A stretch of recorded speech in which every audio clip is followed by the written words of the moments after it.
तेरे गिरने में तेरी हार नहीं, तू आदमी है अवतार नहीं। गिर उठ चल फिर भाग, क्योंकि जीत संक्षिप्त है, इसका कोई सार नहीं। नमस्कार दोस्तों, मैं हूं आरडी प्रजापति और स्वागत करता हूं आप सबका स्टडी ऑन यूट्यूब चैनल के आज 14 जुलाई 2020 के करंट अफेयर्स के वीडियो में। दोस्तों, आज के करंट अफेयर्स के पीडीएफ आप हमारे टेलीग्राम चैनल से डाउनलोड कर सकते हैं, जिसकी लिंक आपको वीडियो के डिस्क्रिप्शन बॉक्स में मिल जाएगी। दोस्तों, अगर आप हमारे चैनल पर नए हैं और ये वीडियो देख रहे हैं तो प्लीज़ वीडियो को अंत तक देखिए। आपको वीडियो कैसा लगा ज़रूर से बताइए और साथ ही स्टडी ऑन यूट्यूब चैनल को सब्सक्राइब करके बेल आइकन जरूर से प्रेस कर लीजिए, ताकि आने वाली वीडियोज़ की नोटिफिकेशन आपको सबसे पहले मिल जाए। दोस्तों, अब चर्चा करेंगे उन प्रश्नों की जो कि हमने आपको पिछले वीडियो में पूछा था। पहला प्रश्न था, किस राज्य के कैबिनेट ने स्टार्टअप नीति 2020 को मंजूरी दी है? तो दोस्तों, उत्तर प्रदेश की सरकार की जो कैबिनेट है उसने स्टार्टअप नीति 2020 को मंजूरी दी है। तो स्टार्टअप्स को बढ़ावा देने के लिए ये एक स्टार्टअप नीति घोषित की गई है उत्तर प्रदेश में, और इसको मंजूरी भी मिल गई है।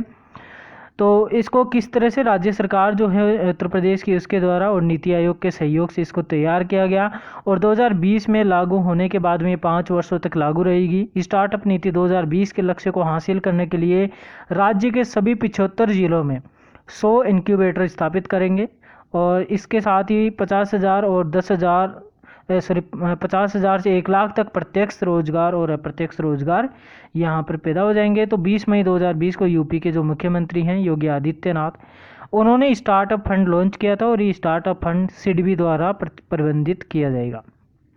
अगला प्रश्न हमने पूछा था कि एशिया के सबसे बड़े सोलर प्लांट का उद्घाटन कहाँ पर किया गया है? तो दोस्तों, मध्य प्रदेश में एशिया का सबसे बड़ा सोलर प्लांट है, उसका उद्घाटन हमारे देश के प्रधानमंत्री श्री नरेंद्र मोदी ने किया है 10 जुलाई 2020 को। और ये जो प्लांट है इसकी क्षमता है 750 मेगावाट, जो कहाँ पर स्थित है? मध्य प्रदेश का जो गुरु जिला है, गुरु तहसील है रीवा जिले में, तो वहाँ पर ये प्रोजेक्ट स्थापित किया गया। और इस प्रोजेक्ट के तहत जो है सफल कार्यान्वयन के लिए solar energy corporation of India यानी कि सेकी और मध्य प्रदेश ऊर्जा विभाग निगम यानी कि MPUVNL के बीच में एक संयुक्त उद्यम कंपनी की स्थापना की गई, और संयुक्त उद्यम कंपनी का नाम क्या रखा गया है? Riva ultra mega solar limited यानी कि RUMSL। इस परियोजना की पूरी लागत लगभग 4,000 करोड़ रुपए होंगी। अब दोस्तों, चर्चा करेंगे पिछले वीडियो में जो प्रश्न थे हमने शामिल किए थे पिछले वीडियो में उनकी। पहला प्रश्न था कि फ्लिपकार्ट ने कला शिल्प हथकरघा क्षेत्र को बढ़ावा देने के लिए किस राज्य की सरकार के साथ समझौता किया है? तो कर्नाटक राज्य की जो सरकार है उसके साथ में समझौता किया गया है। अगला प्रश्न था, पौधे लगाओ पर्यावरण बचाओ अभियान किस राज्य या फिर केंद्र शासित प्रदेश में शुरू किया गया है? तो दोस्तों, दिल्ली में पौधे लगाओ पर्यावरण बचाओ अभियान शुरू किया गया। अगला प्रश्न है, वाणिज्यिक संचार उपग्रह एपिस्टार 6D किस देश ने लॉन्च किया है? तो दोस्तों, चीन ने ये वाणिज्यिक संचार उपग्रह या सैटेलाइट एपिस्टार 6D लॉन्च किया है।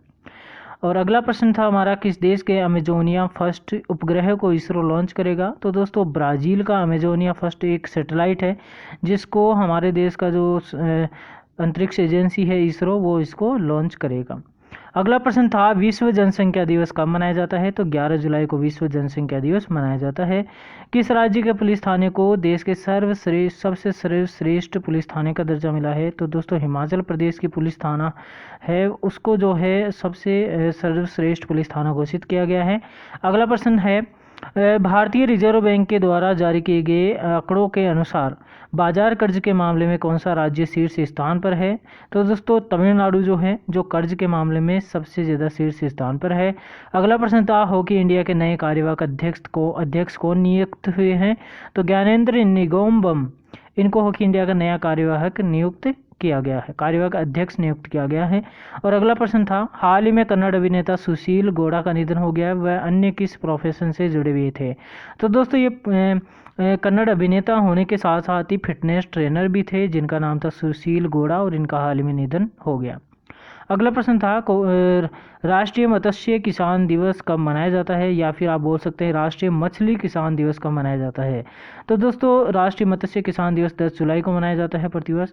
तो दोस्तों, ये हमने जो है एक रिवाइज कर लिया 13 जुलाई 2020 के करंट अफेयर्स के जो प्रश्न हमने शामिल किए थे उनका। अब चर्चा करेंगे आज 14 जुलाई 2020 के करंट अफेयर्स के जो महत्वपूर्ण प्रश्न बनते हैं उनकी।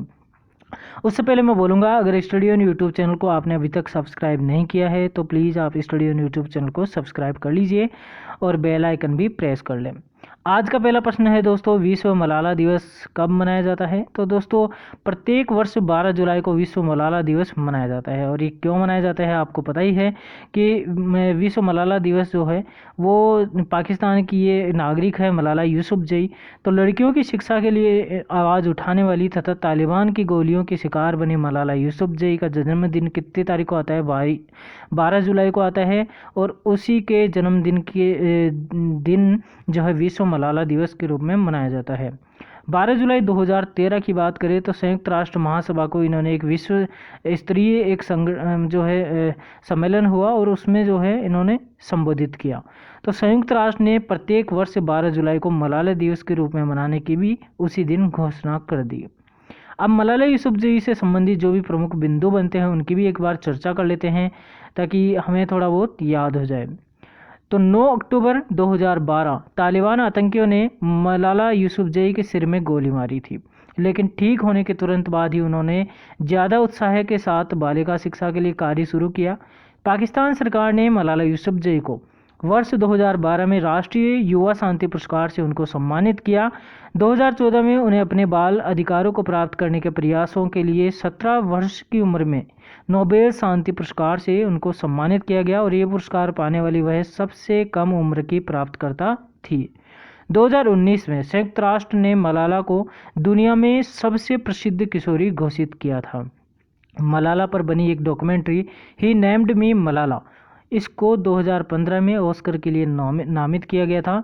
मलाला की प्रसिद्ध पुस्तक भी है जिसका नाम है वी आर डिस्प्लेस्ड, जिसमें उन्होंने दुनिया भर में घूमने तथा सामाजिक कार्यों का उल्लेख किया है। अब दोस्तों चर्चा करेंगे अगले प्रश्न की। दादा साहेब फाल्के 2020 पुरस्कार किसे दिया गया है? तो दोस्तों केजंग डी थोंगडोक को दादा साहेब फाल्के 2020 पुरस्कार दिया गया है। और दादा साहेब फाल्के पुरस्कार जो है उनकी शॉर्ट डॉक्यूमेंट्री ची लूपो के लिए दिया गया। और ये ची लूपो क्या एक विधि है जिसके द्वारा क्या है जो मधुमक्खी के छत्ते होते हैं उनको पकड़ा जो है इकट्ठा किया जाता है, मधुमक्खी के छत्ते से जो है शहद इकट्ठा किया जाता है। ये शॉर्ट फिल्म जो है केजंग डी थोंगडोक द्वारा मधुमक्खी छत्ते से शहद इकट्ठा करने का काम पर बनाई गई है। और ली चूपो में जो ची है जिसका मतलब है शहद, ठीक है, और लूपो का मतलब क्या है? लूपो का मतलब है शिकारी, यानी कि शहद का शिकारी। अगला प्रश्न है हमारा आज का, भारत की पहली ई लोक अदालत का आयोजन किस राज्य में किया गया है? तो दोस्तों छत्तीसगढ़ राज्य में भारत की पहली ई लोक अदालत का आयोजन किया गया है। और ई लोक अदालत का जो है आयोजन क्यों किया गया? तो कोविड-19 के कारण या फिर इससे पहले कई केसेज पेंडिंग थे, तो उनको जो है पूरा करने के लिए एक लाइव जो है सुनवाई वीडियो कॉन्फ्रेंसिंग के जरिए की गई जिसको ई लोक अदालत बोला गया। और इस आयोजन को जो है कहाँ पर? छत्तीसगढ़ में आयोजित किया गया। ई लोक अदालत का आयोजन उच्च न्यायालय और छत्तीसगढ़ राज्य विधिक सेवा प्राधिकरण द्वारा किया गया। इसका उद्घाटन छत्तीसगढ़ उच्च न्यायालय के मुख्य न्यायाधीश PR रामचंद्र मेनन ने किया। कोविड-19 महामारी के कारण पेंडिंग पड़े जो मामले थे उनकी सुनवाई के लिए यह किया गया। छत्तीसगढ़ को आप भारत के मैप में यहाँ पे देख रहे हैं रेड कलर में, छत्तीसगढ़ जो कि रेड कलर में दिख रहा है, इसके ऊपर यहाँ पे मध्य प्रदेश है, इधर उत्तर प्रदेश की बॉर्डर लगती है और इधर जो है यहाँ पर झारखंड है, इधर देखेंगे तो इधर जो है यहाँ पर ये है उड़ीसा, और उड़ीसा के बाद में इधर आंध्र प्रदेश, इधर तेलंगाना के बॉर्डर, और इधर जो है उसकी बॉर्डर लगती है महाराष्ट्र की, ठीक है।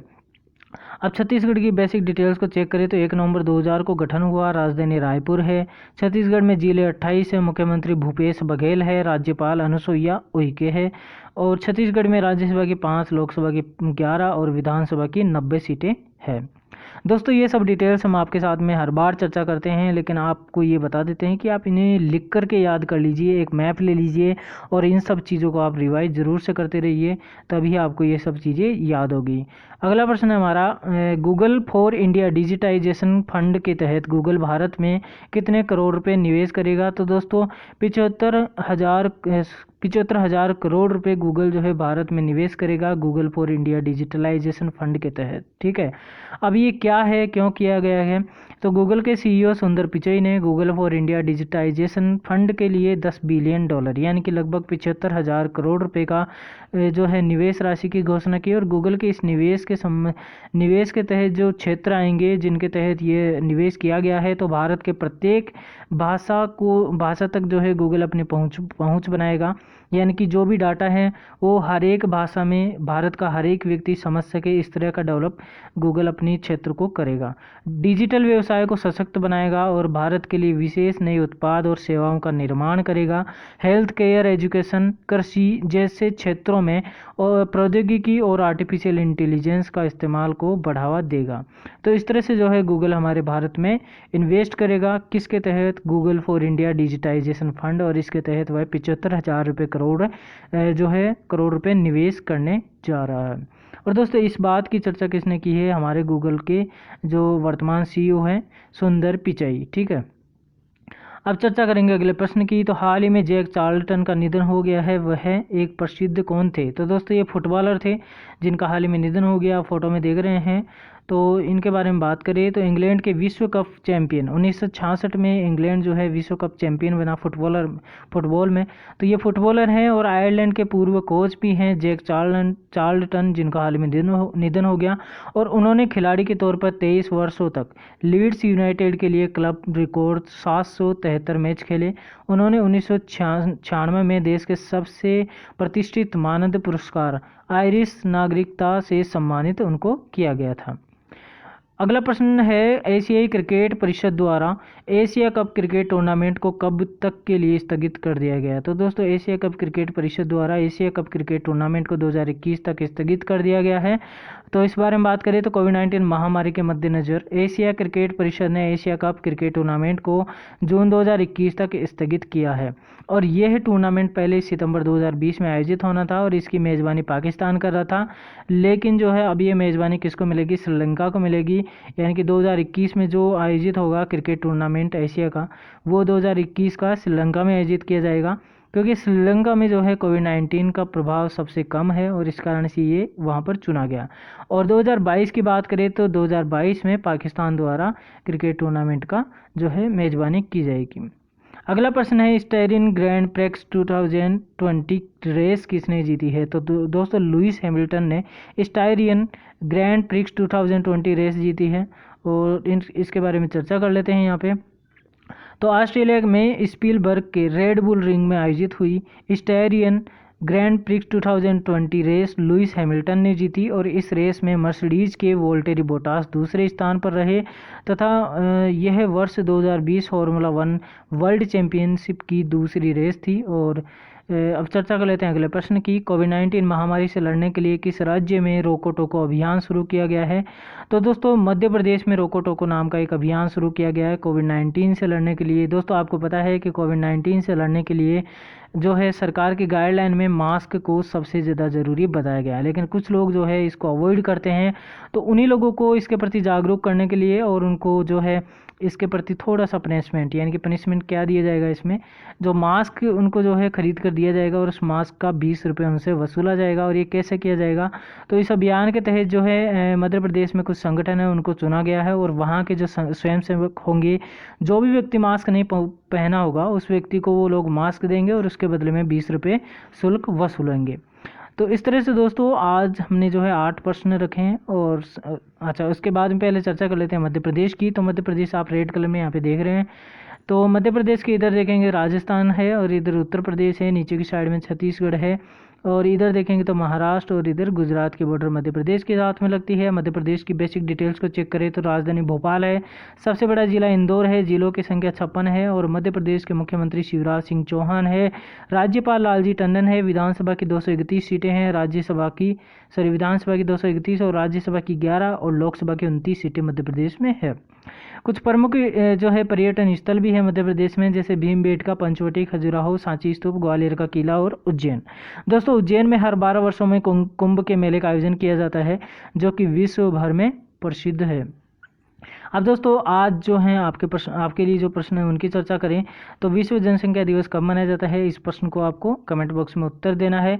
अगला प्रश्न है हॉकी इंडिया के नए कार्यवाहक अध्यक्ष कौन नियुक्त हुए हैं। तो इन दो प्रश्नों का उत्तर जो है आपको कमेंट बॉक्स में जाकर के जरूर से टाइप करना है।